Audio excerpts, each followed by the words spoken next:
And that, my friends, is how America was made great once again. Breaking at this hour, Jimmy Sengenberger is currently at the crossroads of politics and economics. Radio broadcaster master, now the celeb on the web. He's the smarty of the party. He's in cahoots with the grassroots. Jimmy at the Crossroads brings you thought-provoking commentary, hard-hitting interviews, original satire, and the best bumper music known to man. Jimmy at the Crossroads! Gonna talk money, gonna talk politics, great for all generations. Oh, what a great mix, I said. Gonna talk money, gonna talk politics, great for all generations. Oh, what a great mix. I got Jimmy at the Crossroads, making sense out of nonsense. People want answers, they want to understand. They come to the crossroads and Jimmy gives them the plan. I said, gonna talk money, gonna talk politics, great for all generations. Oh, what a great mix. I got Jimmy at the crossroads, making sense out of nonsense. Come on, Jimmy, what you got?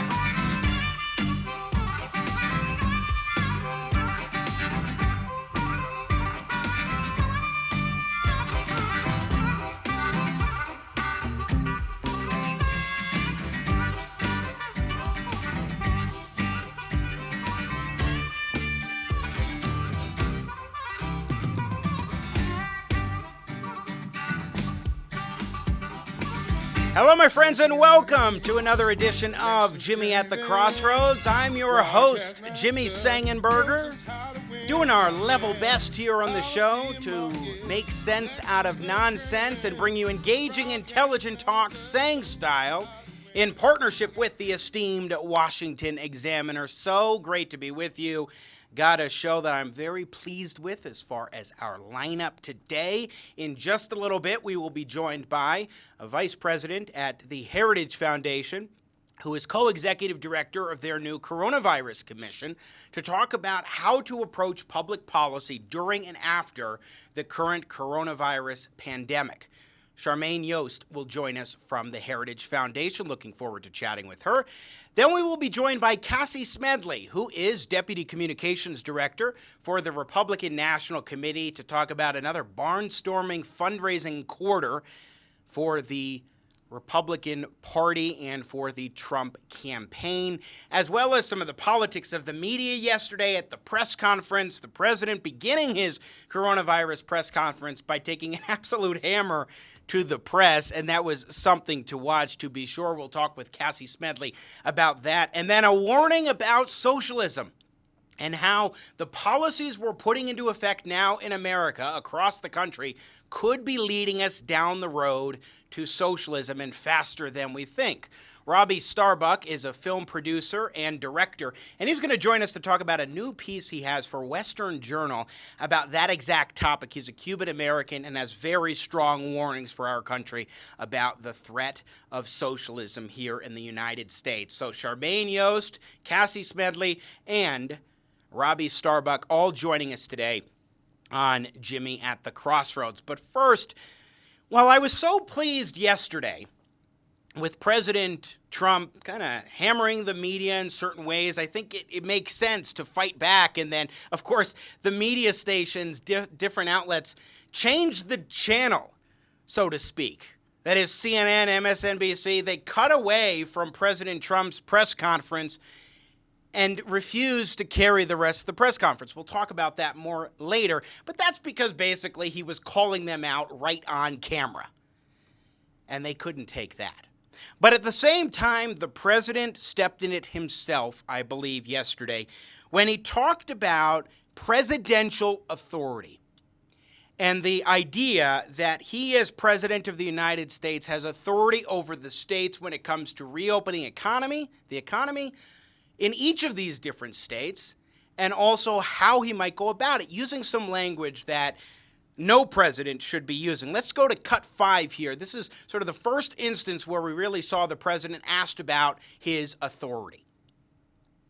In regards to some of your tweets earlier today, and I think it was Steve's question, my question to you is what provision in the Constitution gives the president the power to open or close state economies? And then numerous provisions. We'll give you a legal brief if you want. And then we'll be looking forward to that, sir. But following up, what happens if you say, for instance, we want states to reopen, but California or New York do not open? What would you do then? I think everybody wants to open. I mean, So can I just ask one I other guess, thing on you the... know, that could happen, but I don't think that would happen. States that have closed, ordered schools closed. It's been states that have ordered businesses like restaurants. That's because and I let bars that closed. happen, because I would have preferred that. I let that happen. But if I wanted to, I could have closed it up. But I let that happen. And I like the way they've done it. And the 7 that remained really in sort of a semi-lockdown, if you look at those states, they've really done a very good job. They're very much different from a New York or from other places where they've been hit very hard. So you're prepared then to make one state. The president proceeded to defend his points in subsequent questions, and let's go to cut 7. This is where President Trump said that he has total authority, which is pretty stark words. If a governor issued a stay-at-home When you order... say my authority, the president's authority, not mine, because it's not me. This is, when somebody's the president of the United States, the authority is total. And that's the way it's got to be. Your authority is total. It's total. It's total. Your authority And the is governors total. know that. So if a The governors know that. Now, you have a couple of bands of, excuse me. You have a couple. Could you rescind that order? You have a couple of bands of Democrat governors, but they will agree to it. They will agree to it. But the authority of the President of the United States having to do with the subject we're talking about is total. I will say 2 things about this. First, saying to the president that his authority, well, before we get to the authority question, let's address the matter of reopening the economy. I think the president has the right set of thoughts in mind, the right frame of mind on this in terms of wanting to reopen the economy, unlike a lot of Democrat governors across the country. We're looking at Governor Whitmer in Michigan or Governor Pritzker in Illinois, different governors that would like to see things go longer if they can, that are trying to take more and more control of day-to-day lives of the average American. President Trump has a different mindset, I think one more closely aligned with the Democratic governor of Colorado, where I'm broadcasting from, Jared Polis, which is let's try and get the economy opened up at the earliest opportunity and really focus on that objective. So his frame of mind in that regard, I think, is the right one. However, the idea that the President of the United States, that his authority is total, does not jibe with the Constitution. As Professor Jonathan Turley tweeted out, when somebody is President of the United States, his authority is total. He says, the Constitution was written precisely to deny that particular claim.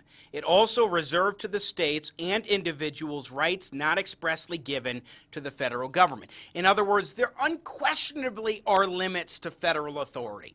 Now, maybe that was an off-the-cuff sort of comment from the president, but he would double down later when pressed on the issue by CNN's Caitlin Collins. Take a listen to this in cut 8. President Trump yesterday. You said when someone is president of the United States, their authority is total. That is not true. Who Okay, told you know that? what we're going to do? We're going to write up papers on this. It's not going to be necessary because the governors need us one way or the other, because ultimately it comes with the federal government. That being said, we're getting along very well with the governors, and I feel very certain that there won't be a problem. Yeah, please, go ahead. Has any governor agreed that you have the authority to decide when their state I haven't opens asked back up? anybody, because But I no don't, one has you know why? agreed. Because I don't have to. Go ahead, please. But who told you the president has the total authority? Enough. So on that particular question, I think it was right for the media to push hard on the president about that statement. That is a statement that no president should just say as a fly-by-night phrase. You shouldn't just throw that out there. That is a significant statement for any president of the United States to make. Now, there certainly are areas of authority for the president that are unquestionable. And he's got a lot of powers given to him by different things like the Defense Production Act that he has put into place, has invoked, as well as other statutes, national emergency statutes, and so forth.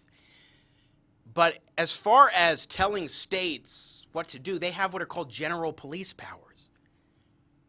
These states have general police powers that are authorities given, provided, and protected under the Constitution that are not given to the President of the United States or to any branch of the federal government.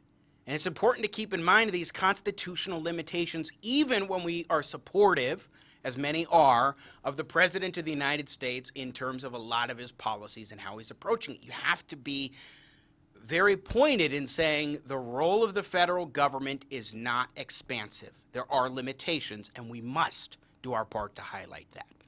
I'm Jimmy Sengenberger. We're going to take a break here on Jimmy at the Crossroads, and when we come back, we're going to talk with Charmaine Yoest of the Heritage Foundation. They've got a new commission on coronavirus and what to do, how to approach public policy and all its different facets. Looking forward to having a very important conversation on what to do to guide policy today, at this point during the pandemic crisis, as well as afterwards. So we will be back with that and so much more, including Cassie Smedley of the RNC and Robby Starbuck. Stay with us. Jimmy at the Crossroads coming to you in partnership with the Washington Examiner.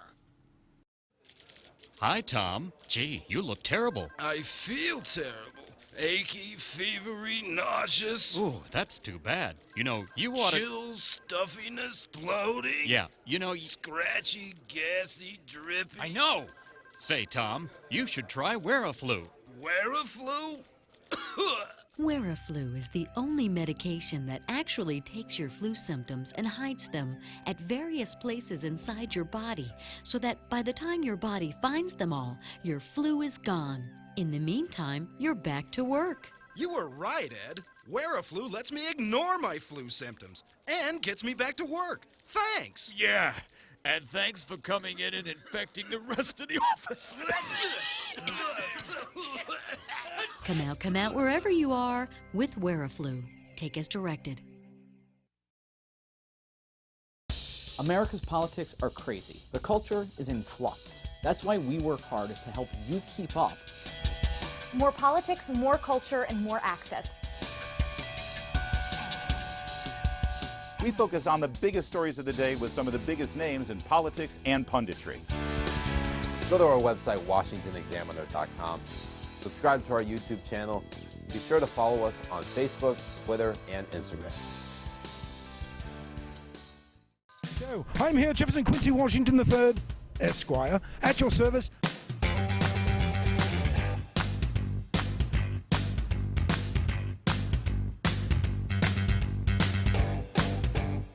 What are the rights guaranteed by the First Amendment? I can tell you this. I have no idea. First Amendment.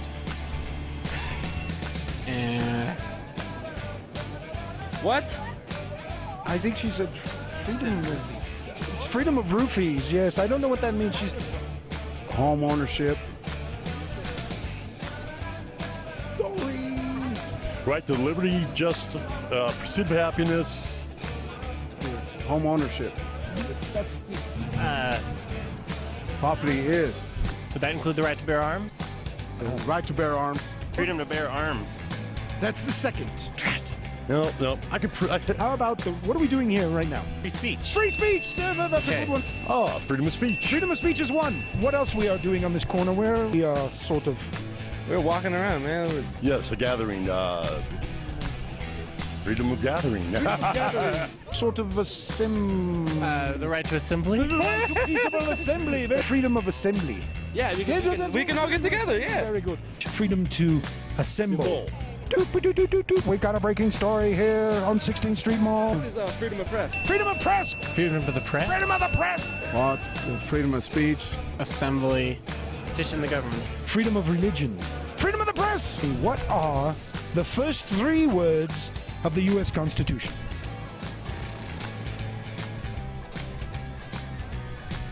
I don't know. Repeats after me. We believe in God. We the people. Very nice, she's got it. We the people. We the people. We the people! What are the three branches of government? The three current branches of the government. Well, actually, there's four. If you want to be politically correct. Okay. Is that possible? We the people, I would consider the we the people to be number one. Can we use Google? Democratic and Republican and then people.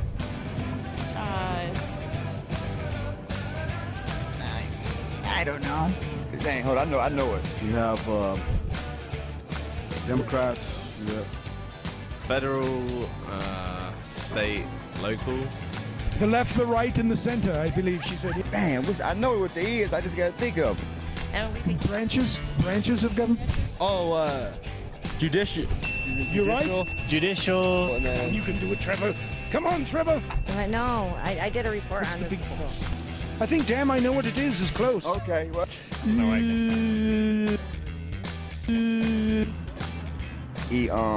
legislator. Yeah. Legislative and the what's the presidential one? Well, let's start. And the boss of the country is called the Executive. The executive. And President Obama is the executive. Executive, judicial, and legislative. He is good, ladies and gentlemen.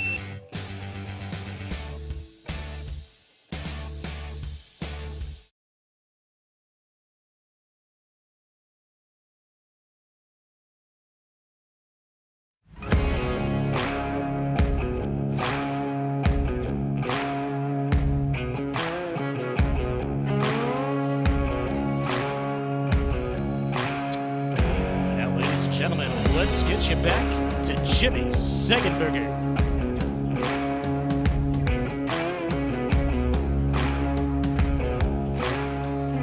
Welcome back to Jimmy at the Crossroads.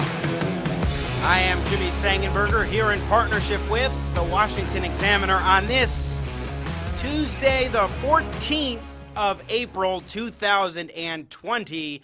Thanks for joining us as we bring engaging, intelligent talk, Sang style, here again on Jimmy at the Crossroads. And as always, it is a pleasure and a privilege to be with you. So thanks so much for joining us and being a part of the program. Now, we are seeing a pandemic that has in so many ways ravaged the country, including a lot of issues, things that governments have been doing that have raised concerns about our civil liberties. We have seen trillions of dollars expended now in a stimulus or relief package, however you want to title it.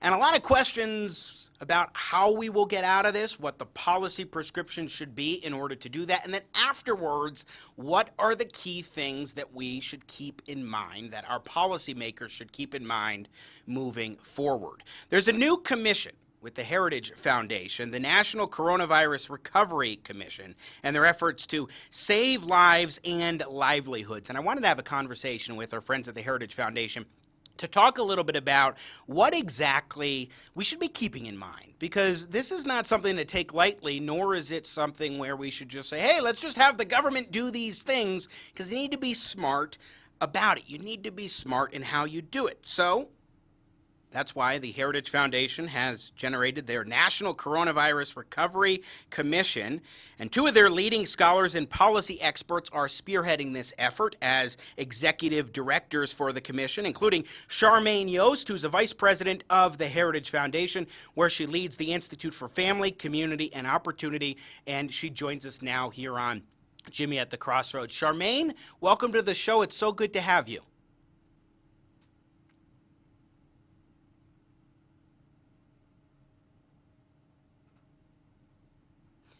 Waiting one moment here.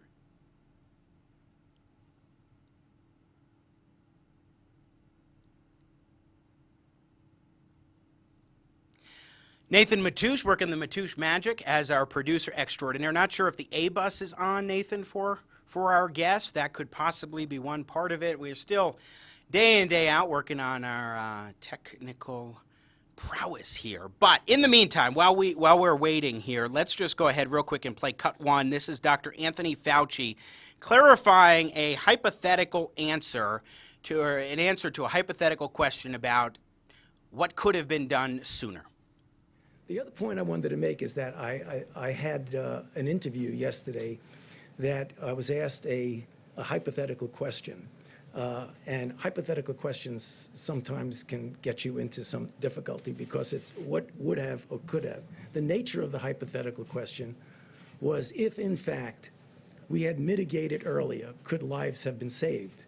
And the answer to my question was, as I always do, and I'm doing right now, perfectly honestly, say, yes. I mean, obviously, if mitigation helps, I've been up here many times telling you that mitigation works. So if mitigation works, and you instigate it and you initiate it earlier, you will probably have saved more lives. If you initiated it later, you probably would have lost more lives. You have reached the maximum time permitted to record. That was taken as to a send way your that message. maybe somehow something was at fault here. So let me tell you from my experience, and I can only speak from my own experience, is that we had been talking before any meetings that we had about the pros and the cons, the effectiveness or not of strong mitigations. So discussions were going on mostly among the medical people about what that would mean. The first and only time that Dr. Birx and I went in and formally made a recommendation to the president to actually have a, quote, shutdown in the sense of not really shutdown, but to really have strong mitigation. We discussed it. Obviously, there would be concern by some that, in fact, that might have some negative consequences. Nonetheless, the president listened to the recommendation and went to the mitigation. The next second time that I went with Dr. Birx into the president and said, 15 days are not enough. We need to go 30 days. Obviously, there were people who had a problem with that because of the potential secondary effects. Nonetheless, at that time, the president went with the health recommendations, and we extended it another 30 days. All right. So that's Dr. Anthony Fauci making some important clarifications yesterday at the press conference. So we should be all good to welcome here now on to Jimmy at the Crossroads, our first guest of the day. She is one of the co-executive directors of the new National Coronavirus Recovery Commission, headed up and put together by the Heritage Foundation, where she is the vice president, heading up the Institute for Family, Community, and Opportunity. Charmaine Yoest joins us here on Jimmy at the Crossroads. Charmaine, hello. Welcome to the show. Hey, Jimmy. How are you? You know, I'm doing great. How are you amidst everything? You know, we're doing okay. It's a little humbling when there's so many people who are really, really suffering. And when all we're being asked to do is work at home, I can't complain at all. You know, I think that's the positive and uplifting way we all need to look at it, especially during these difficult times, because everybody's dealing with challenges. A lot of it is perspective, especially if you, like you and I both, we have it a little bit better than some others. And that's why I think a commission like the Heritage Foundation's National Coronavirus Recovery Commission is of tremendous value, especially because we need to keep in mind what not to do during a crisis like this and after a crisis like this, as much as what to do during and after. So, Charmaine Yoest, tell us a little bit about this commission. Well, our big concern is that this is a crisis on two fronts. It has two elements to it. First, of course, is the health, and that's what everybody's been really focused on. But now we're starting to see, with the economy shut down in this unprecedented way, we've got people who are suffering on that side of the equation too. You know, small business owners who are looking at a lifetime of work threatened by not having customers. Hourly workers who, count on steady income to be able to pay their rent, to buy their groceries. You know, these are things that can't be just sit tight and just wait for this thing to play out, particularly given the fact that we can't give them an end point and say this is a specific time when the economy is going to go back to normal. And so our president, Mrs. Kay James, said, look, we need to find a balance here and a way to move forward to get people back to work. and there needs to be an outside group who's looking at this critically and working to put some recommendations together to kind of look over the horizon. Right now it looks like the government is up to their eyeballs, both at the federal and at the state and the local level, with working to flatten the curve and to find ways to deal with a virus that's never been seen before. So we pulled together representatives from the medical community, from the business community, from civil society, people in ministry, and just put a lot of smart people together, not in a room, but a virtual table, if you will, to bat some ideas around. Now, in terms of overall guiding philosophy, I mean, one of the things that I've always appreciated about the Heritage Foundation is the guidance of first principles and looking at some fundamental values to keep in mind. What do you and the Commission think are the key overarching principles that policymakers must not lose sight of as we get through this crisis and then move beyond it? Well, our big concern was kind of this bifurcation of pushing the two different elements of this into almost competing factions. It's almost like what you're starting to see out there. The people are like, throw the economy back open, or people are saying, leave everybody at home. There has to be a middle way where we start to move forward that isn't separating people along those lines. We believe firmly that good health policy leads to good economic policy. There's an element of trust here that, frankly, people are being asked to sacrifice and to voluntarily stay home. And different states are different. Actually, where I live in Virginia, we do have a mandatory stay-at-home order, but at the end of the day, in America, it's dependent on people coming together and making decisions collectively. And so we, as people, if we open up the economy too quickly and too soon, and people don't have the trust that their health care is going to be taken care of, that's not going to work either. So that's why we keep saying these two threads have got to move forward hand in hand together. Good health policy leads to good economic policy. Now, at the same time, Charmaine Yoest, our guest from the Heritage Foundation, I think there are a lot of Americans who are understandably and rightly concerned, I would count myself among them, about issues of civil liberties and the notion that maybe there's a line at which the government has crossed or may cross at some point that we must be mindful of. So when you're trying to find that balance that you're talking about of public health and economic health and also the civil liberties, how do you think policymakers should be looking at weighing those different aspects? Because while we want to make sure, as you're talking about, public health has primacy because you need to make sure that people can go about their day-to-day lives without threat of their right to life being subjugated to getting this virus and possibly losing their life. But at the same time, also making sure that we keep in mind and abide by what makes America so special. Well, exactly, and one of those key things is federalism, right? Yes. I think that the president has been at his best when he has pushed back on this idea that all decisions have to be made at the federal level. I think you're seeing such a really, really robust response coming from governors and local leaders across the country, because let's be honest, this is a very large country, and this virus is hitting different communities differently. It's hitting just both geographically, but also physically. As the medical people are trying to get on top of what age groups and what different kinds of medical conditions are more at risk. Men more at risk than women. What an unusual situation that is. And so it's never before. Maybe not never, but this is just a really unusual situation for underscoring the wisdom the founders had in putting together a federal system where we're able to push governance and decisions down closest to the people. What an illustration of how necessary that is in a situation like this. California is having a very, very different response to this virus than New York is. And so far, California is being more successful. And so people are looking at those differing situations and saying, how does this apply to me? And now we're starting to see some regional responses, governors kind of banding together and saying, how does this make sense for our region?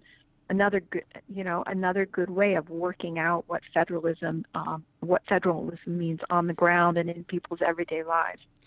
You know, Charmaine Yoest, our guest, Vice President of the Institute for Family, Community, and Opportunity at the Heritage Foundation, I think it's so important that you just underscored the significant role of federalism in our society, in our country, our structure of government, and in addressing this particular crisis. A lot of people have been talking about, and I talked earlier in the show, about President Trump's comment yesterday about the president having total authority, which just kind of his statement goes against how he's actually been operating in a functional way, which I think has been encouraging, as you have, in terms of different states being able to do what's best for their states. I'm here in Colorado. I never thought I would say positive things about Governor Jared Polis, but I think he's governed in a way that's been better than a lot of Democrats in other parts of the country. I've been pleased with some of his aspects of approach here. So I think that the one thing that some people are concerned about who are advocates of federalism as the Constitution prescribes, Charmaine, and also who are supportive of the president's more federalism-based approach, are a little, struggling with how to deal with his comment yesterday in the context of what we're discussing. I think today's briefing at 5 o'clock this afternoon Eastern Time, I think it's going to be a really critical one. I'll be really surprised if the president doesn't come out and make some sort of clarifying statement, because it didn't really follow with what constitutional scholars across the board of every political stripe know to be true. So I think he must have had something else in mind, because like you said, one of the reasons I led off with the fact that he operationally has been really, really good when people have pressed him on saying, don't you think Kirstie Noem down in South Carolina that she should, I'm sorry, not South Carolina, in any event, that she should be making different decisions for her state. And he has been really resolute in saying, no, the governors need to make decisions for their states. So his language yesterday didn't line up with what he's been operationally saying all the way along, and so it'll be interesting to see where he goes with that today. Again, when it comes to this National Coronavirus Recovery Commission, let's get back to the commission on which you are one of the two executive directors. How do you hope policymakers will take what you are all doing, and you have just a stellar group of folks coming together for this? How do you hope they will take what Heritage Foundation puts forward and put it to use? Well, our hope is that we are able to be useful, and because things are moving so quickly, it's a very unusual situation to bring a commission into. And in fact, we had our first meeting last week and we talked about this, that, usually you have commissions that do kind of a retrospective on something. And here we are trying to speak into a very dynamic situation that changes, if not by the day, sometimes by the hour. But we decided it was really essential to get some really bright minds working on this. And so we're trying to give rolling recommendations. We'll come out with an interim report in May and a final report in June, but obviously we want to be able to be relevant to the current conversation. So, obviously the White House would be one audience, but we also, going back to this part about trust and people having an ability to sort through some of what they're hearing and seeing, we want to be able to be a resource to the general public as well. And so hope people will come over and interact with us at heritage.org. We have a resource page set up that's dedicated to assembling resources on the coronavirus. We also, for the commission, at coronaviruscommission.com, there's a web page and a web form there for people from the public to come in and leave comments for the commissioners. We already have over 200 that we're going through. We'd love to hear from your listeners at coronaviruscommission.com. And, because it's important. I think one of the most inspiring things that we've seen is how civil society is coming together. Artists and whenever they say always look for the helpers, well, Americans are good at that kind of thing. Yes. And it's been inspiring to see Americans coming together, and we want to keep emphasizing that about that's what's going to take us out of this crisis. There's not going to be a particular government thing that, quote unquote, rescues the American people. We have a long-standing tradition of doing that ourselves. Well said, Charmaine Yoest, Vice President of the Heritage Foundation and co-executive director of the National Coronavirus Recovery Commission. Again, check out the websites heritage.org and coronaviruscommission.com. Charmaine, really appreciate you taking the time today, and so glad you all are putting together and have put together this commission. So keep it up, and we'll talk again. Great to be with you. Take care. Thank you, you as well, and best wishes. Stay healthy and well. Once again, Charmaine Yoest joining us from the Heritage Foundation. I really think it is important to have these commissions put together of people who are looking at sound policy rooted in fundamental principles, so essential to keep in mind. Coming up here on Jimmy at the Crossroads, in partnership with the Washington Examiner, we will check in with Cassie Smedley, who is Deputy Communications Director at the Republican National Committee. We'll talk a little bit about some of the political dynamics. Guess what, folks? Last night, Bernie Sanders endorsed Joe Biden. Oh my gosh, that happened. Who would have thunk it that Bernie would actually have endorsed Joe Biden? Is that really a shocker? What are we to make of it all? What message does that send as well to the American people looking out at this election cycle, especially when we get to 2020? I'm Jimmy Sengenberger here on Jimmy at the Crossroads. Always so great to be with you. Again, Cassie Smedley coming up, followed by Robby Starbuck, who's got some interesting thoughts on the importance of keeping in mind that we must not allow our nation to descend into socialism, so keep it right here. America's politics are crazy. The culture is in flux. That's why we work hard to help you keep up. More politics, more culture, and more access. We focus on the biggest stories of the day with some of the biggest names in politics and punditry. Go to our website, WashingtonExaminer.com. Subscribe to our YouTube channel. Be sure to follow us on Facebook, Twitter, and Instagram. Hey, this is Frankie. Hey, and I'm Angelo. We're the owners of F&A Pizzeria. If you're looking for the best pizza in town, remember us, F&A. Hey, we got the best crust. F&A. We got the best cheese. F&A. We got the best sauce. F&A, man. Put it all together, what do you got? F&A. Yeah, you got that right. F&A. F&A Pizza on the corner of Hell Yeah Avenue and Dan Straight Street. Do you suffer from feelings of entitlement, self-righteousness, and arrogance? Fits of resentment, anger, and hypocrisy? Terror that the world is going to end, or even worse, that the world isn't going to end and that things are going to get better? A deep need to point fingers, deflect, or deny? Uncontrollable stress, frustration, or depression? Fear of recession, fear of no recession? Then you may have PTDS, or President Trump Derangement Syndrome. Fortunately, there's new Magatol, the proven cure for PTDS. Just one Magatol a day realigns your sensibilities by bypassing erratic brain signals to amplify the logic receptors. Talk to your Obamacare doctor today to see if Magatol is right for you. Recommended dose of reality is at least once daily. Warning snowflakes. Side effects of Magatol may include optimism, hope for the future, good feelings about your country, accepting economic prosperity, renewed faith in capitalism, and admitting that things aren't so bad under Trump. If you discover you are allergic to common sense, stop use immediately and contact your doctor. Relax. Breathe. It's Magatol. From the makers of Triggerol.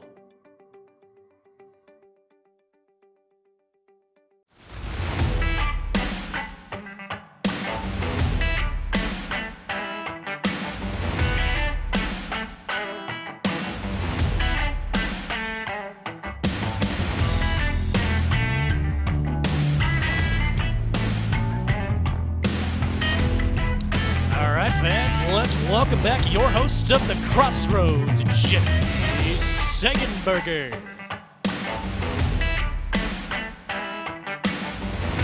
Welcome back to Jimmy at the Crossroads, coming to you in partnership with the Washington Examiner. Great to be with you. Thanks for joining us here on the show. If you want to join into the festivities, keep in mind that my Twitter handle is @SangCenter. That's Sang with an E, not an A, Center on Twitter.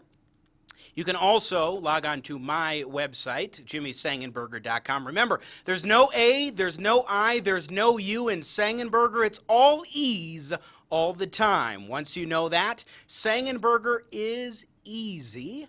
So you can shoot me an email right from there on the contact page. Be sure to subscribe to the Jimmy at the Crossroads YouTube channel if you have not done so already, as well as the Washington Examiner YouTube channel. So great to be with you. So much to talk about. I mean, what we've been seeing in the political climate right now has been fascinating because it's so different. There have been a lot of changes going on in our country, over to a virtual campaigning and so many different facets happening when it comes to the political dynamics. And the beat goes on with the campaign trail. So what are we to make of some of these things? How are they playing out? What about Bernie Sanders endorsing Joe Biden? Is that something that should be shocking us? Let's talk about it with Cassie Smedley, who is Deputy Communications Director for the Republican National Committee, and she joins us here on Jimmy at the Crossroads. Cassie, hello, welcome, and thank you. I'm not hearing it. Sorry, Cassie, I wasn't hearing you there. Am I? Let's okay, try. There we go. There we go. I can hear you now. Sorry about that. I think Nathan just had to switch on a switch and hadn't yet. Could have been on my end, but this is all new to me. Yeah, well, it's technology, and it is crazy when you're thinking about the COVID-19 world as far as doing these shows and interviews and people at home, and then you have bandwidth issues and any number of things. So it's good to have you here. Let me welcome you again. Hello. Hello. Great to be with you.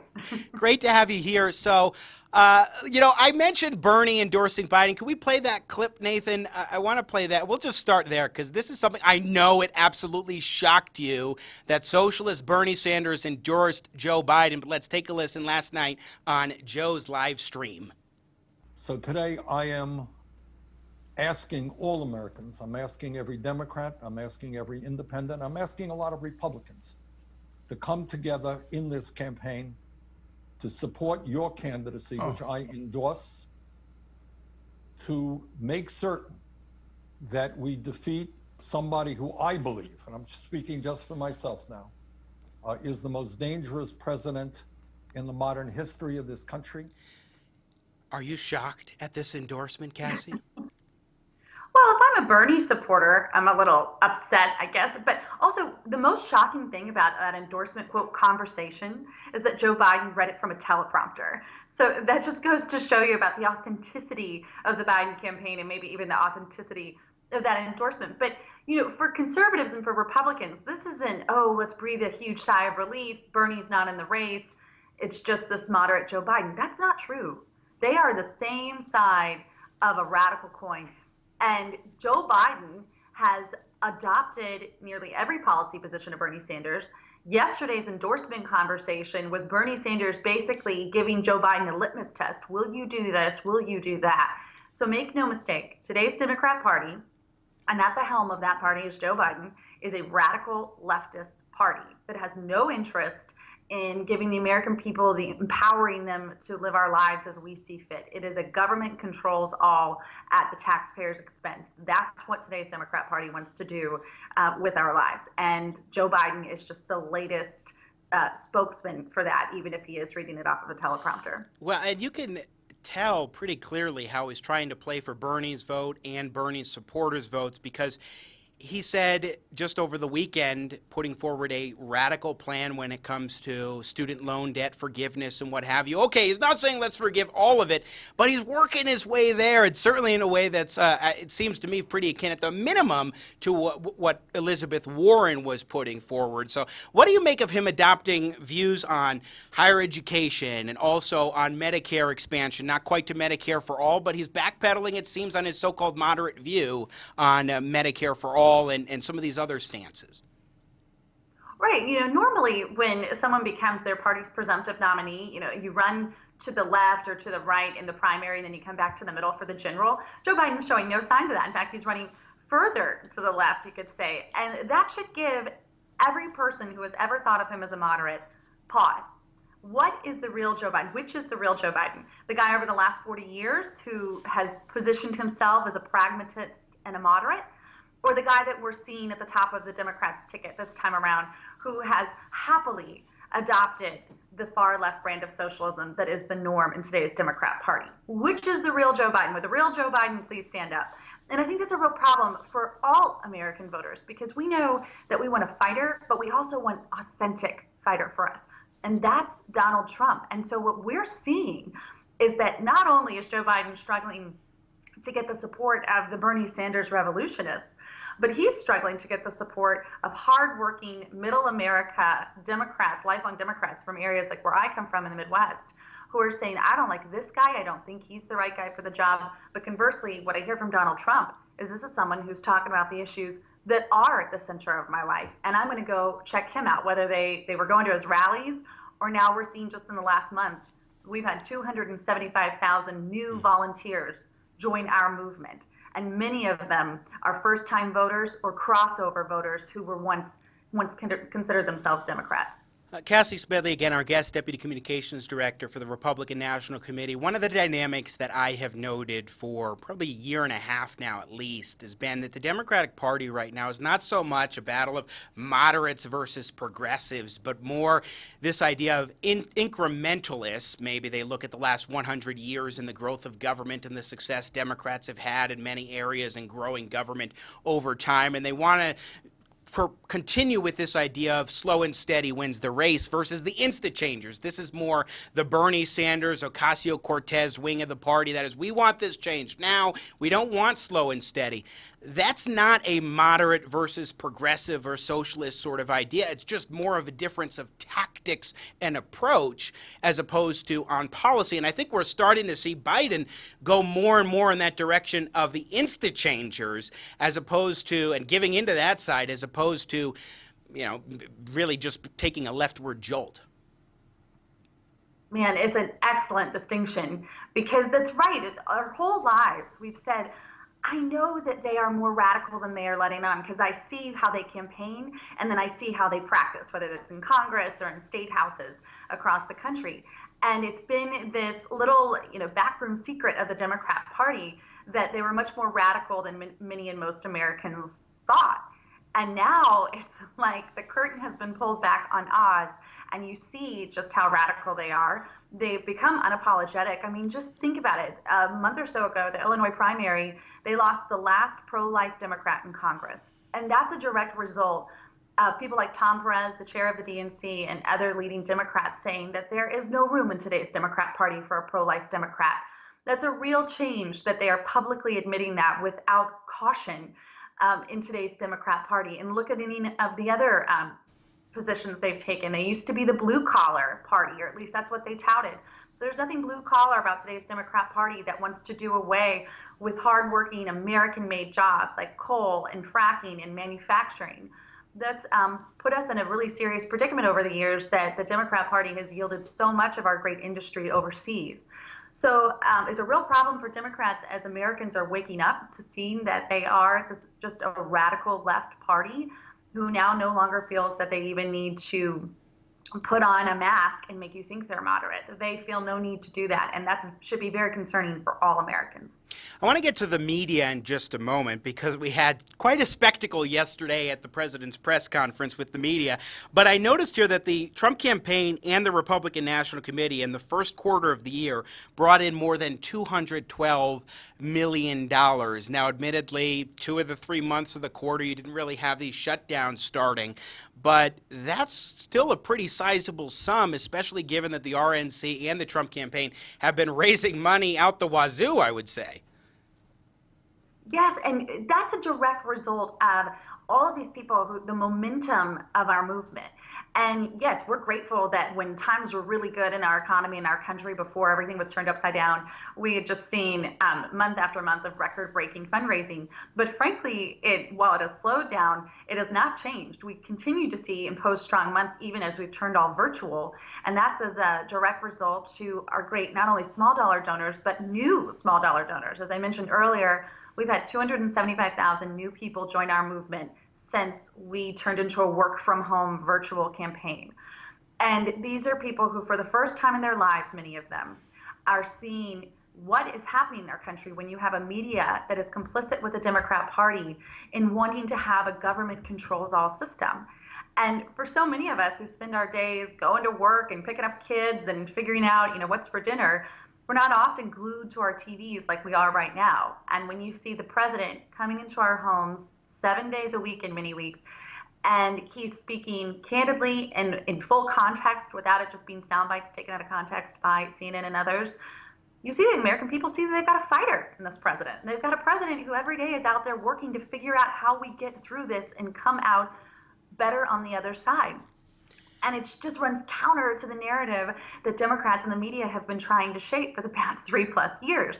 So I think that's another reason why we are seeing increased interest in our movement, and people, whether they're donating or making calls. I offer all of your listeners and viewers go to TrumpVictory.com if you want to get signed up for our Trump Talk, and you can make calls from wherever you're socially distancing anytime you'd like. And we see millions of calls happening just in the past month from people who are inspired and motivated to make sure that we have this president for 4 more years. I want to shift gears here with our guest, Cassie Smedley, from the Republican National Committee to the media. Yesterday was quite interesting. So there was, and I don't have enough time. I pulled a full 4.5-minute clip of President Trump playing some snippets from the media yesterday that he shared yesterday at his press conference, showcasing different instances where the media had said one thing that maybe was downplaying coronavirus earlier on. You also saw governors giving him some praise and credit. But right after that, you had MSNBC, and I think CNN might have too,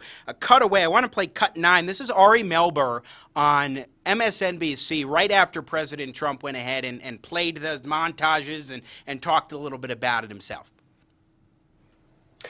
We are cutting into what was not a White House coronavirus task force briefing. I am Ari Melber. Our special coverage continues. We are going to avoid airing any more of this White House briefing until it returns to what it was supposed to be, which was the coronavirus task force providing medical information. What we just saw, I want to be very clear with viewers, was a video the White House put out which suggests they are spending their precious time right now making videos that defend the president's record and tenure rather than provide the much-needed emergency medical information that was promised at these daily briefings.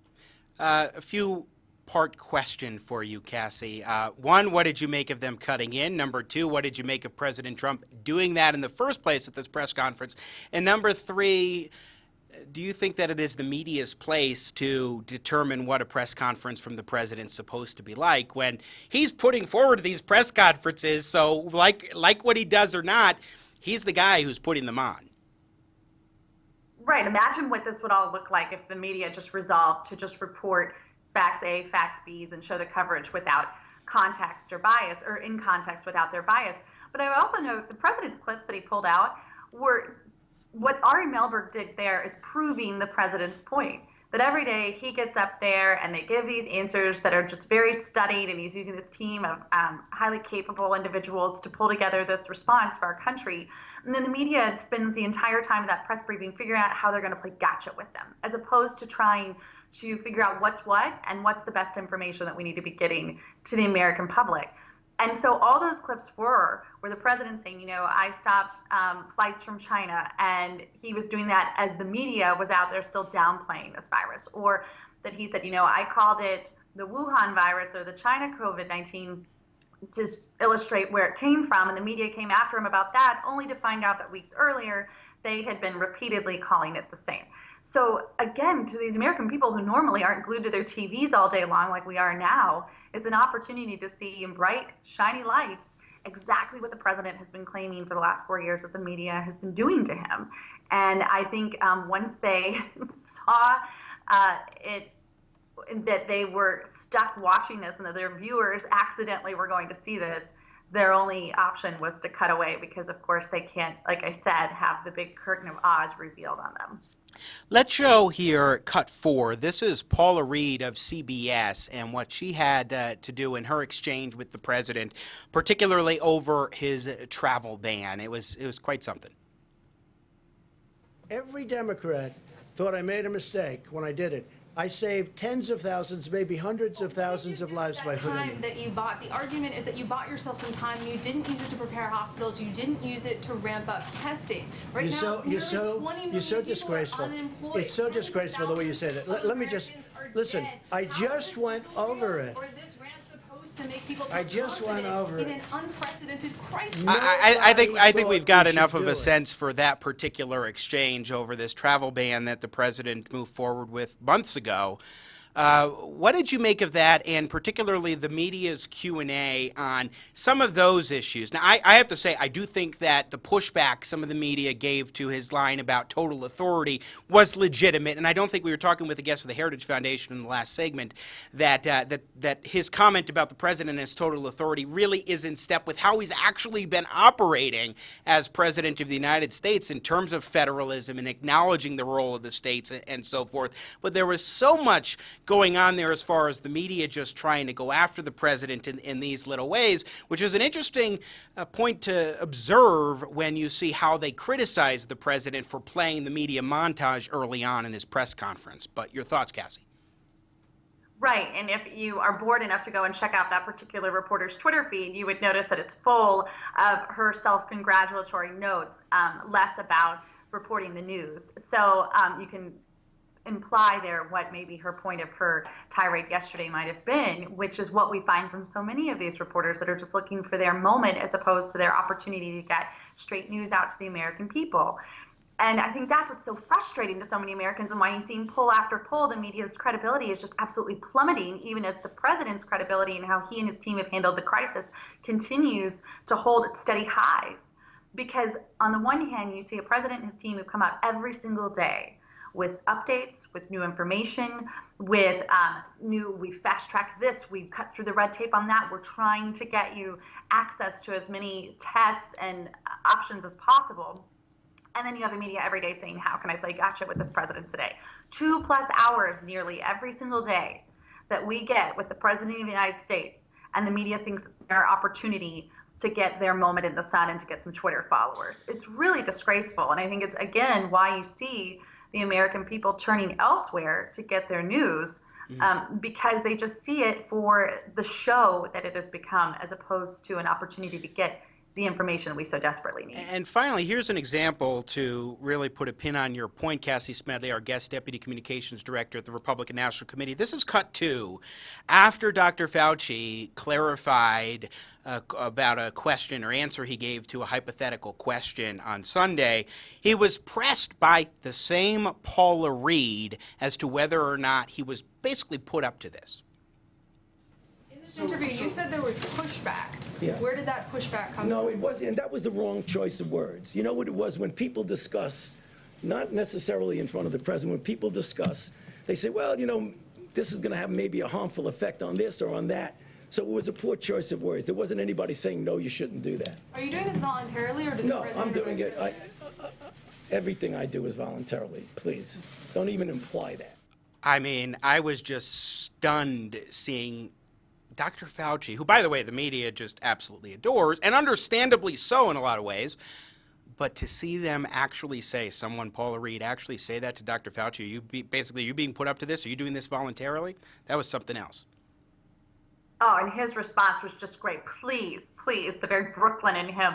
But if you think about Dr. Fauci, Dr. Birx, people who have been mitigating crises around the world for the better part of the last 3 decades at least, and now I can imagine the relationship that they might have had with the press 20, 30 years ago as you're working on the AIDS pandemic versus now. You can even see, I think, even how they have turned to maybe say, you know, Mr. President, I now understand what you've been talking about these 3+ years.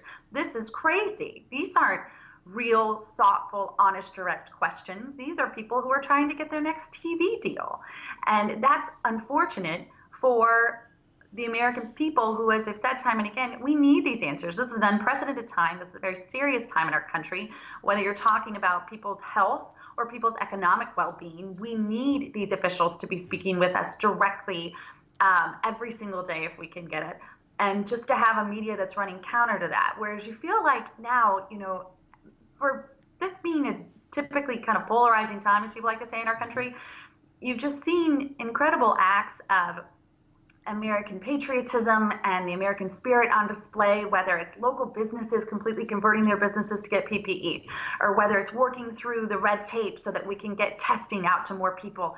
And every single day, everybody coming together to figure out how we can fix these issues. And we're all on the same team. And it's this whole of America approach that you hear discussed a lot, except but for these few in the media and these few in the Democrat Party who are using it for their opportunity to score points. And it's very unfortunate, but I do think people see through it. And I think the vast majority of us much prefer to be part of the world, part of the solution, and part of the country that's trying to do our best to get through this together, and not part of the Sure. country or community that just wants to make a mountain out of a molehill every day. Well, when I see the way in which the media has diminished its own credibility like this, when there are legitimate questions of pushback against the president, that like yesterday when I saw some of the pushback on the total authority comment, that gets diminished. When you're actually asking a decent, fair question, that gets diminished by your own credibility issues when you're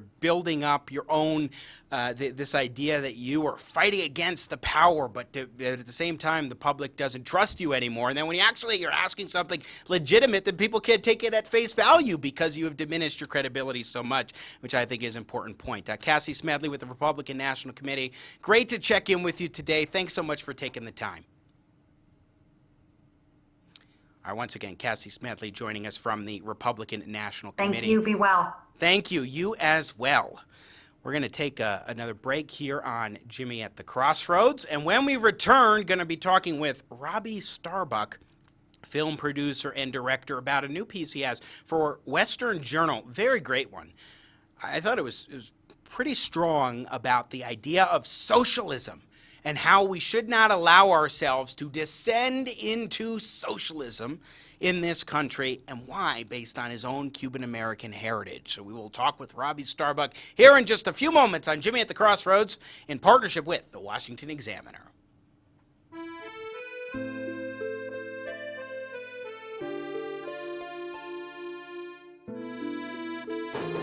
Who's there? What do you want?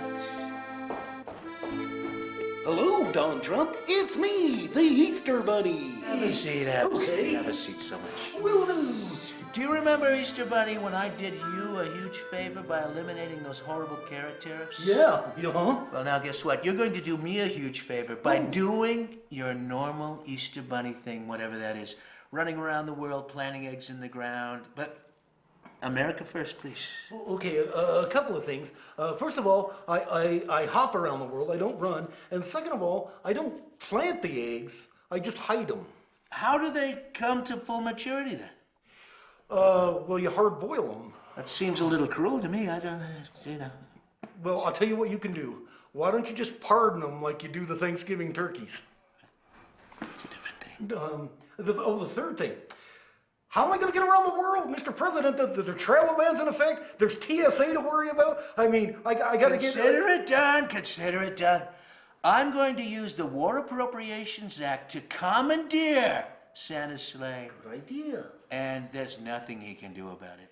Well, he might not. Oh, you're worried about his elves. The elves, yeah. Believe me, if they raise a stink, it's gonna be boom, boom, out go their northern lights, believe me. Oh, that seems kind of harsh. Now tell me something, when you hippity hop out of your tomb. That would be Jesus. Every year. And you see your shadow? That would be Puxatawny Phil, the gopher. That means there's 6 more weeks of the quarantine, isn't that right? That would be Dr. Fauci. You know something very interesting?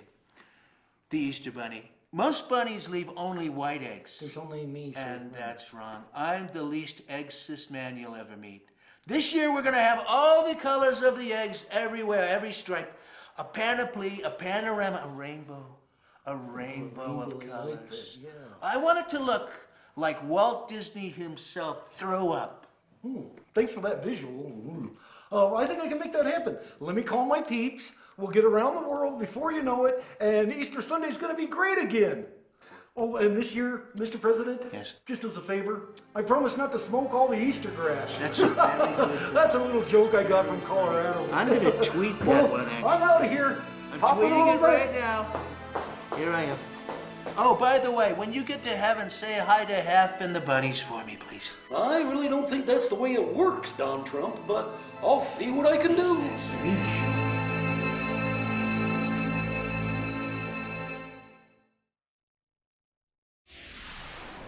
And now, the further future adventures of Starship Winkler. In today's episode, the captain is making travel plans. Sparks, open up a frequency to price expediosity line. Yes, Captain. Hello, and welcome to Price Expediosity Line. How can I help you? Well, I'll need a room. Are you traveling alone? Yes. Oh, that's a shame. Never found the right woman, huh? Well, there was this... No, wait, just book me a bed. King, queen, full, twin, Murphy, or bunk. King. You never know. Well, as long as you're convinced. All right, name your price. Name my price? That's how it works. Name your price. $6? $6 it is. Let's plug it in here. Bippity, boppity, boo, and... Sorry, you were outbid. By how much? Penny. Someone bid 6. Oh, 1. Who? Oh, boy. I just booked a room for $6.01. Well, will the captain ever make a good bed bid? Tune in next time when we hear... Here's one for $602. I'll take it. $1,000. Oh, damn dramatic pauses. On Starship Winkler.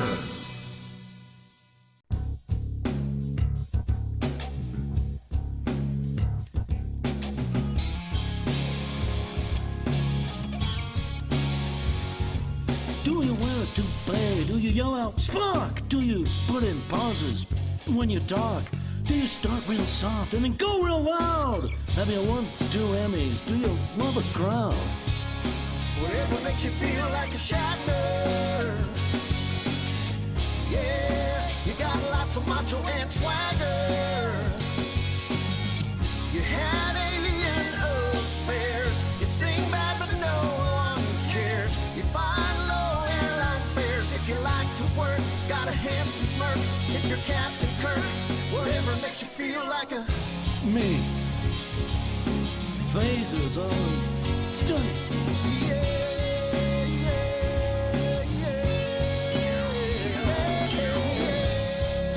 Whatever makes you feel like a Shatner. Whatever makes you feel like a Shatner. Whatever makes you feel. It just never gets old for my friends at Critical Mass as we continue on Jimmy at the Crossroads, here with you in partnership with the Washington Examiner, having a good time on this Tuesday, April 14th, about halfway through the month of April.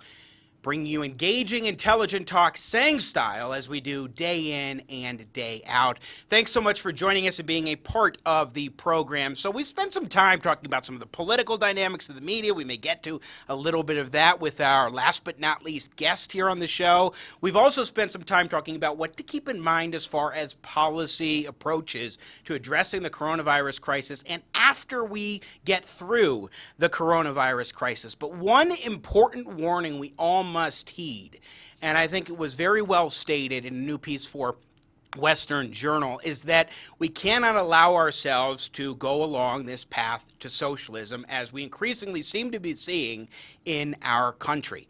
Robby Starbuck is a film producer and director, and he joins us now, author of a brand new piece, just came out in the last couple of days, entitled COVID Crisis is a Preview of What America Would Look Like Under Socialism. And Robby Starbuck joins us now here on Jimmy at the Crossroads. Robby, hello, sir, and welcome to the show. It's good to talk with you. Hi, Jimmy. How are you doing? I got to say, I need a couple seconds still to process what I just watched with Captain Kirk.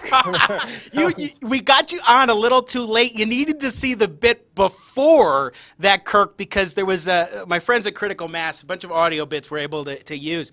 And there's one where it's called Starship Winkler. And it's this series where it's this captain. It's all voice done, voice work. And it just so happens that Pricelocity or something like that, whatever they call it. Captain Kirk appears in there. Oh, Nathan's pulling it up if you want to watch it, but it is it's quite entertaining. And then we jump into that song. I thought I'd throw you for a loop. Yeah, no, it was fun. It was fun. You know, we could dive right into the dark stuff. We can get into socialism. So yeah, no, I'm glad you liked the piece. It's something that, you know, I come from a Cuban family. And they experienced this in Cuba where everything was stolen from them. And it's obviously what they experienced is more extreme than what we're seeing in America. But the point of my piece was, you know, what we're seeing is a preview. This is a preview of what life would look like under, you know, socialist rule. If we had somebody like a Bernie Sanders or even somebody like Joe Biden, because Biden is not a moderate. That's one of the greatest lies you're going to see throughout this election cycle. Is that he's some kind of moderate savior. He's not. Joe Biden is not who he purported to be in the 70s or 80s or 90s. He is essentially a puppet at this point. You know, I mean, if you've seen the clips of him, you know that Biden has lost his way. He can barely remember what state he's in half the time. He's going to be controlled by the people he has around him. And the people he's surrounded himself with are people that are on the far left. So there's no avoiding the fact that, you know, that's where we're headed either way. Policy-wise, the policies that he's pushing are very similar to Bernie Sanders. So you look at this, and when you go to grocery stores and you see that you're limited in what you can buy, that's what people experience in Cuba, Venezuela on a regular basis. And that's what, you know, it's been mirrored back to me in a couple ways. One, as a warning for the future, you know, that this is a path that America could very well go down if young people don't sort of see the light in the errors within socialism. Or on the flip side, it also has made me very grateful to be an American, because outside of this pandemic, the freedoms that we're blessed with is something that I can't take for granted given what my family experienced. I think that's so important to keep in mind. And before we zero in on the socialism dynamic and the points of your piece a little bit more, Robby, I want to talk about Biden a bit more and play this clip. This is yesterday's live stream where Bernie Sanders endorsed Joe Biden officially, which was just, it came as an absolute shocker to me, as I'm sure it did to you. And here is Bernie endorsing Joe Biden just yesterday. So today I am asking all Americans, I'm asking every Democrat, I'm asking every independent, I'm asking a lot of Republicans to come together in this campaign to support your candidacy, which I endorse, to make certain that we defeat somebody who I believe, and I'm speaking just for myself now, is the most dangerous president in the modern history of this country. You could hear Joe Biden go, oh, like he was shocked and surprised, Robby Starbuck, that he got this endorsement with Bernie right there on his own live stream. I mean, that whole thing was a joke. To be honest, I wasn't shocked by it. You know, one thing that I think is clear to regular people is that there's an endorsement and then there's an endorsement. And what we saw yesterday was an endorsement. Like, it was like, he couldn't have been poked and prodded into this much more than he was, you know? And if you followed sort of the reaction of Bernie's base was, they were not into this at all. They basically were like, hey, he's not our messiah, and we're not following Bernie into the fire here, okay? We get why he's doing it, but this is not for us. This does not reflect our values. And in their mind also, the people that have been the loudest about the allegations that have been made against Joe Biden have been Bernie supporters. So he's put himself in an awkward position where he's not only going against his base, but he's actually going against his staff too, because, like his press secretary came out yesterday saying that she's not endorsing Joe Biden. And, they've been the loudest about the allegations that have been made by Biden's former staffer, who says that she was sexually assaulted by him. So it's there's a weird dynamic there. And it definitely was not a full-throated, proud endorsement. I mean, Bernie was just, within weeks has been running negative ads about Biden and in a manner that it's not just, hey, these are our differences. They were attack ads, so it's very difficult to take seriously. And I'd say what I noticed watching that live stream is it seemed a lot more like Bernie wanted to just start yelling at Biden at certain points and was just holding it in, where like Biden would start talking about how we need to treat incarcerated people better. And Bernie's sitting there like, you voted for the crime bill. You wrote part of the crime bill, And those things, you could see the wheels turning, and Bernie was just trying to keep it together and pretend that he was endorsing this, but it did not go well. I don't think it went well at all.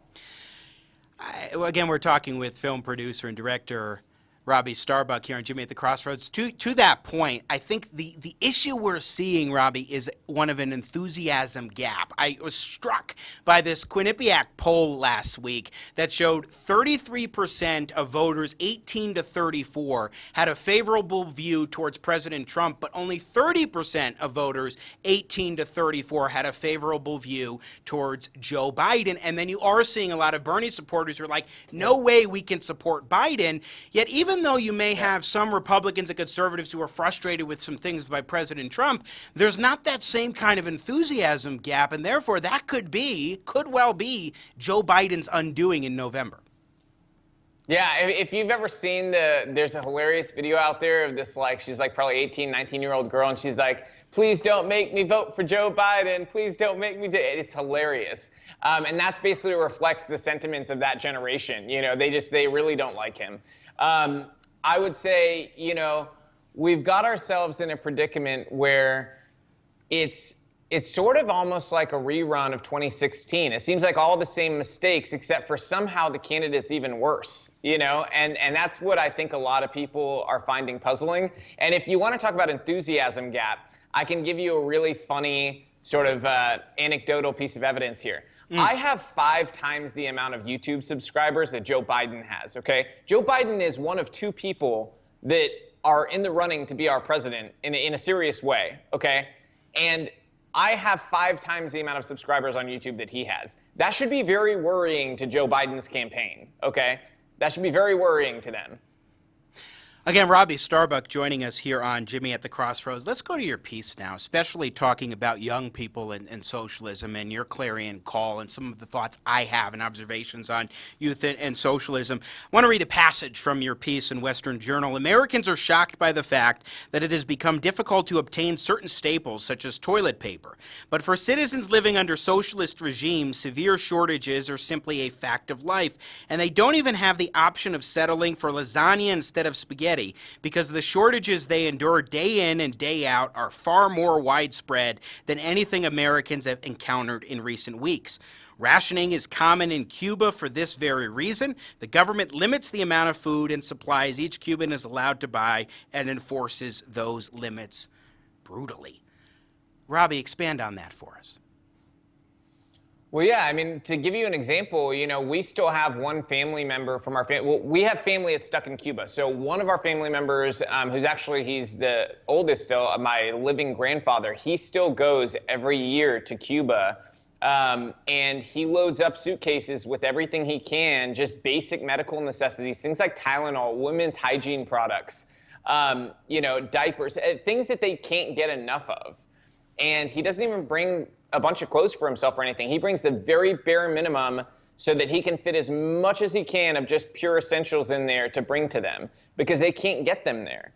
And that's life. That's day-to-day life that I think it's easy to lose sight of when you live in a wonderful country like the United States of America, where you can get anything you want whenever you want on a regular basis, and that's what this pandemic could sort of teach people in terms of lessons to pull from this, is that these experiences we're having are minor sort of hiccups compared to what people live in socialist countries. Socialist utopias, as so many view it seems. Here's my theory on young people, and we're close in age, Robby Starbuck, and I think this applies for kind of millennials who are early 30s, late 20s, as well as those who are Gen Z or the tail end of the millennial generation. I don't think that most millennials actually are socialist, even though polling data suggests that we are. And I think it's because there was the 2008 financial collapse, and we saw what happened then, and people were graduating with significant amounts of student loan debt. They didn't have very secure job prospects, and they blamed capitalism because they were told to blame capitalism. And then they looked out there and said, well, what's the alternative? If capitalism failed us, which it didn't, it was government policies, but if capitalism failed us, what's the alternative? Oh, it's this thing called socialism. They don't really understand what socialism actually is, yet at the same time, they love choice and opportunity and want things done quickly and well. And if they don't, they'll go on Yelp or Google and they will complain to high heaven, which means that millennials, Gen Z, we are not apt for a socialist society.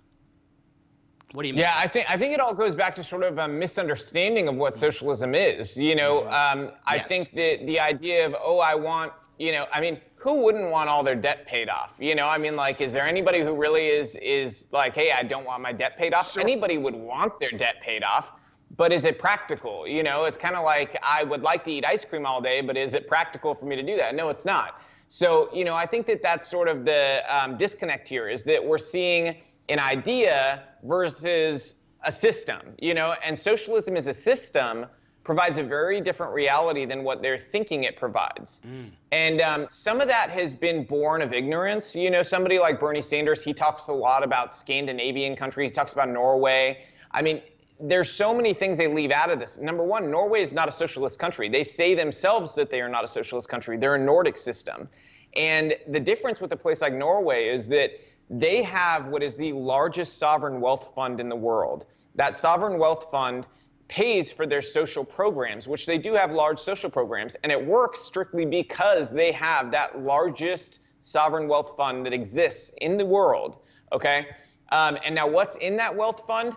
Capitalist companies from the United States mostly, and fossil fuel companies. That's where they made all their money, okay, to do these social programs. That's not something you can replicate in the United States of America. So, scale-wise, you're looking at very different things, and, that's not, they say themselves, they're not socialist because they're not taking over industry, they're not doing any of those things. And so it's born of misunderstanding and ignorance from the politicians who they trust to tell them the truth. I think when we will see a real tide change is when in a future election, whether it's 2024 or 2028, when we see a candidate come forward who's conservative, a millennial, and is able to articulate the problems millennials face, but with solutions also articulated from a conservative point of view that tackle those issues. Because are there different issues that face millennials and Gen Z after them? Absolutely. But those issues, they need to be addressed in a way and with solutions that people in those generations can connect with. Yes. And those solutions, they exist in a conservative way. But so far, the people that have spoken to them about solutions have been people on the very, very, very far left. Right. And I think that's where the disconnect is. I so agree, and I think that this is central to one of my observations that I've been giving here in Colorado, where I'm broadcasting from, a series of speeches on how to win over millennials and Generation Z. And one of the big points that I stress is that we need to be about proposition, not just opposition. You can't just say no to forgiveness of student loan debt, no to free college, the so-called free college, no to Medicare for all or Green New Deal. You need to have alternative solutions that say, yes, we may be conservative and oppose these ideas, but that doesn't mean we have our head in the sand and don't think that we should address these ideas. And that, I think, is one of the big problems and challenges for conservatives in terms of winning over young people, is if we're just seen as a movement that says no, no, no, then they're going to be scratching their heads saying, well, then, okay, you say no, what's your alternative? Otherwise, I just want to go for the guys that have these ideas. Yep. And we need to not be afraid of having the conversations and having debates about ideas, because that's where we end up with better ideas. You know, so for instance, if I said to you, I said, hey, you know what, maybe as a solution, we could look at trying a program where the federal government says, hey, you want to not have student loan debt? Well, we can place you in a public job, in a federal job, and we can forgive your student loan debt, but you're going to be training to go directly into this job as you come out of this, and you're agreeing to be a part of this for X amount of time. You know, like some sort of public agreement where the person's choosing of their own volition to do that in exchange for not having that debt after X amount of years. And the public is getting something back for that. See, those are things where you could talk about solutions that actually could have some sort of realistic outcome.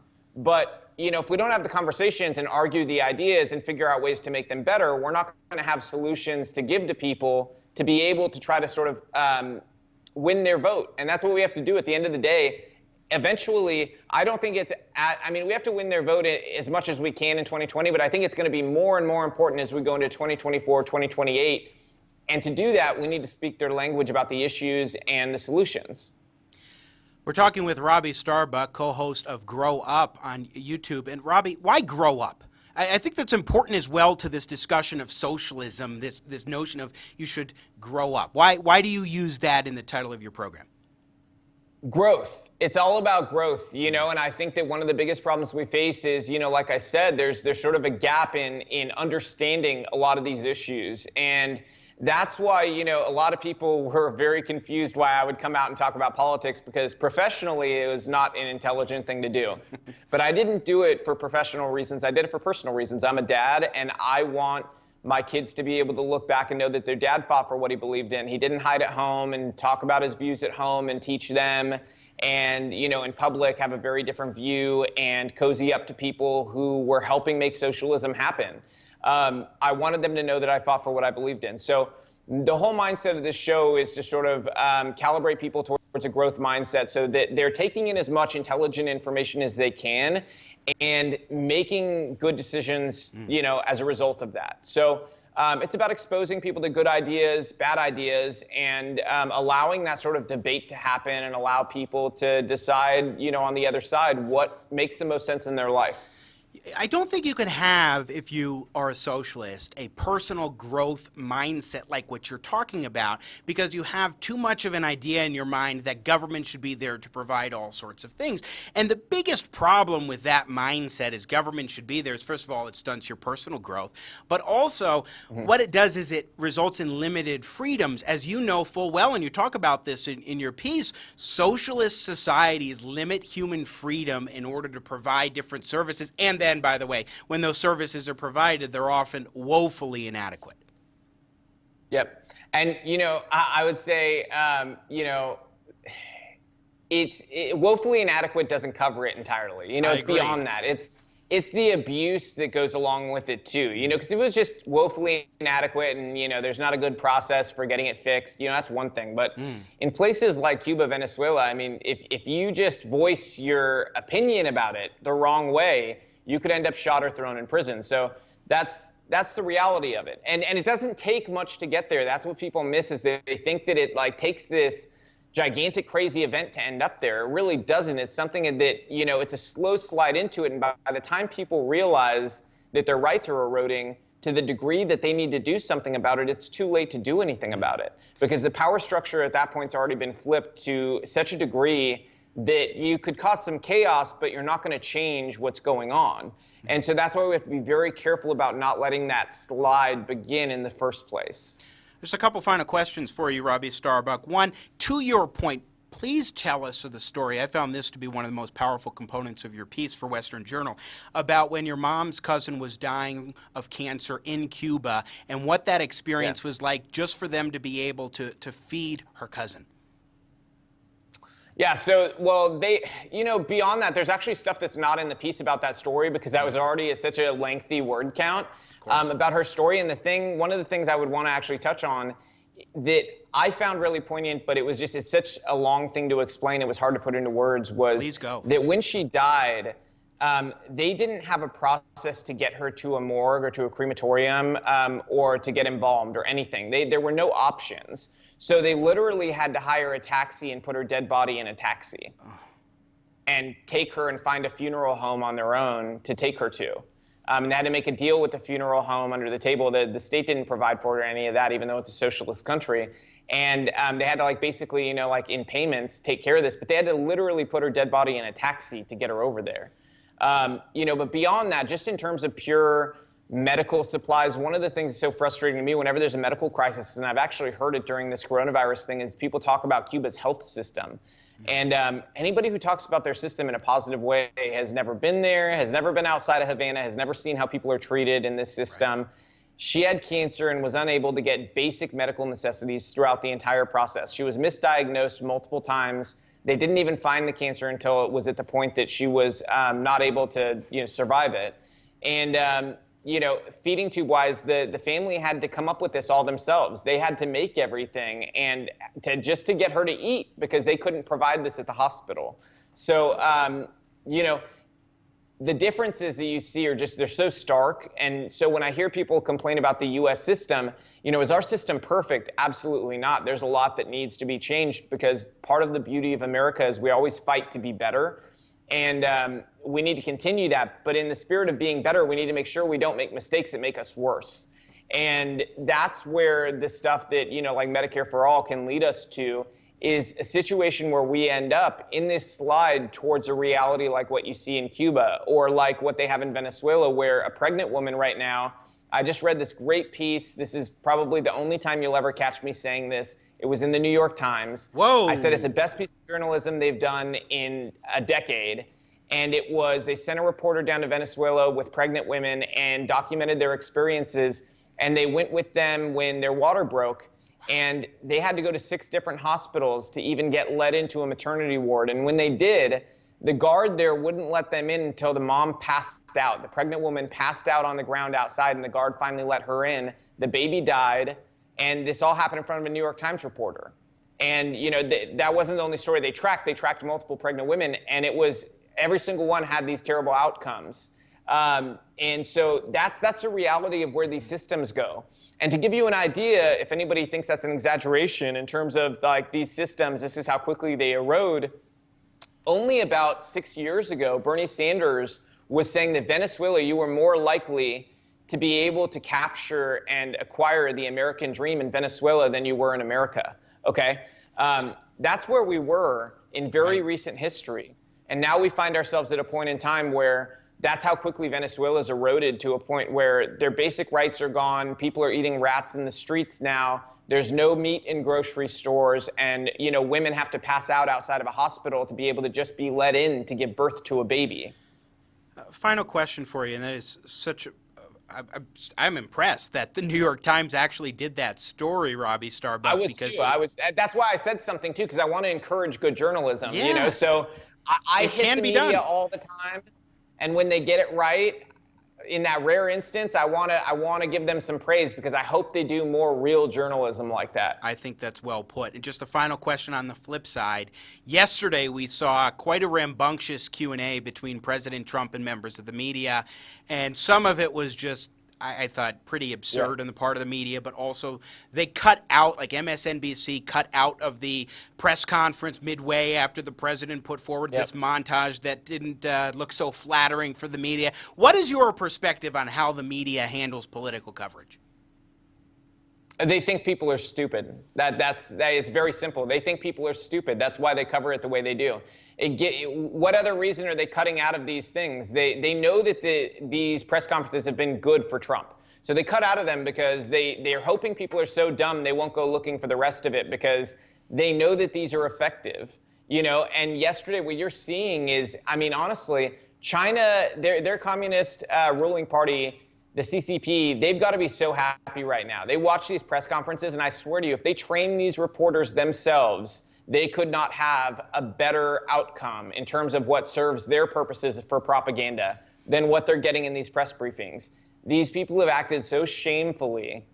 You know, our media, I said, it's an embarrassment. Honestly, at this point, they're a national crisis, and they may need to be quarantined in some sense because this has gotten out of control. You know, we're seeing today Bloomberg is caught. They were hiding a story about the Chinese ruling party and how they evaporated wealth from the working people, because this is what happens in communism and socialism. And Bloomberg trashed the story, fired a reporter, and tried to silence his wife because they didn't want China to be mad at them, because they didn't want to lose the money in China. So these entanglements that these news companies have with Chinese interests is something that is affecting the news we're getting in press briefings. You know, the basic rule I've had with them has been, does your question help better inform people about this crisis? The vast majority of them do not. Most of these questions are framed strictly to increase the public profile and attention that the reporter's going to get. So, you know, it's funny because they're the first people to criticize Trump for being a reality star before he became president. That's exactly what our journalists are now, journalists. They're reality stars. They go on these press briefings because they want to make a name for themselves. And that's what it's turned into, is a big reality show where they're all competing for who can look like the bigger jerk and get the most amount of coverage afterwards. We saw that with Paula Reed, especially yesterday, even accusing Dr. Anthony Fauci of being put up to this clarification that he made on a question, a hypothetical question on Sunday. And she was like, is this voluntary? His response was just gold, and we played Which, by the way, Paula's husband went to school in China, in college. Interesting to be sure. Robby Starbuck. Yeah, there's all these Chinese ties to all these places, and nobody questions them. There's very serious conflicts of interest that need to be looked at within a lot of these reporters. I mean, I thought it was great. Trump called out one of the reporters the other day and said, who do you work for? And they claim to work for an independent news company. They're working for a news company that is owned by China.